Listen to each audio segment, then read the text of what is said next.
جس دن زمین اور پہاڑ کانپنے لگیں اور پہاڑ ایسے بھربھرے ہو جائیں گے جیسے ریت کے ٹیلے، اے اہل مکہ، جس طرح ہم نے فرعون کے پاس موسیٰ کو پیغمبر بنا کر بھیجا تھا، اسی طرح تمہارے پاس بھی محمد صلی اللہ علیہ وآلہ وسلم ایک رسول بھیجے ہیں جو تمہارے مقابلے میں گواہ ہوں گے۔ سو فرعون نے ہمارے پیغمبر کا کہا نہ مانا تو ہم نے اس کو بڑے دردناک انداز سے پکڑ لیا۔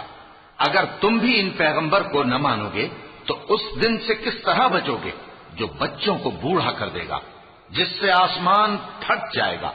یہ اس کا وعدہ پورا ہو کر رہے گا۔ یہ قرآن تو نصیحت ہے، سو جو چاہے اپنے پروردگار تک پہنچنے کا راستہ اختیار کر لے۔ إن ربك يعلم أنك تقوم أدنى من ثلثي الليل ونصفه وثلثه